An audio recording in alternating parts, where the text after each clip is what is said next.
Die FDP erhöht nun den politischen Druck und sie will die Lieferung des deutschen Raketensystems Taurus an die Ukraine per Bundestagsbeschluss durchsetzen. Ein entsprechender Antrag soll Anfang Dezember eingebracht werden, berichtet die Bild. Ja, wegen der US-Freigabe für den Marschflugkörper ATACMS müsse Deutschland nachziehen. So äußerte sich der FDP-Verteidigungsexperte Faber.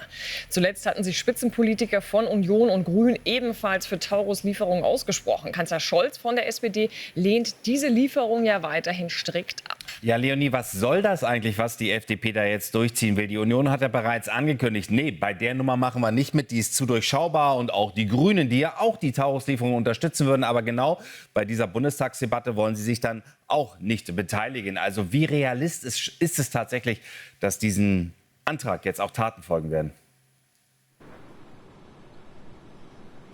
Ja, du deutest es schon an. Es zeichnet sich nicht ab, dass es eine Mehrheit für diesen FDP-Antrag geben wird. Und auch das ist vielleicht noch ganz interessant. Selbst wenn es theoretisch eine solche parlamentarische Mehrheit aus Union, Grünen und FDP geben würde, wäre ein entsprechender Beschluss des Bundestages immer noch gar nicht bindend. Denn am Ende entscheidet ein ganz anderes Gremium über Waffenlieferungen dieser Art, und zwar der Bundessicherheitsrat. Und das ist ein Gremium, dem niemand anders vorsteht als der Bundeskanzler Olaf Scholz, der da dann natürlich seine Zustimmung wieder verweigern würde. Denn er hat ja gestern in Rio noch einmal klargemacht, dass er den Taurus nicht liefern möchte, auch wenn der Druck sich jetzt natürlich durch die USA und deren ATACMS Aufhebung der Reichweitenbegrenzung natürlich noch einmal deutlich verschärft. Stattdessen will Olaf Scholz aber jetzt in Rio darauf setzen, heute bei seinem Treffen mit dem chinesischen Präsidenten Xi Jinping eben noch mal Druck auszuüben, was den Krieg zwischen Russland und der Ukraine angeht. Denn Russland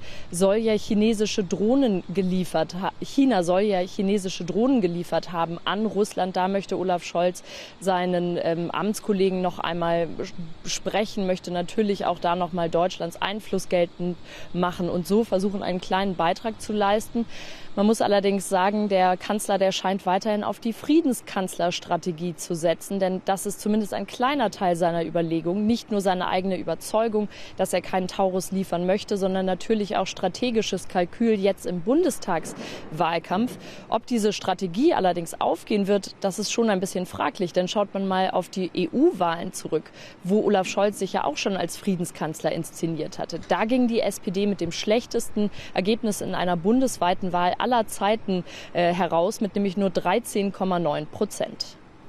Leonie, danke für diese Einordnungen vor das Kanzleramt.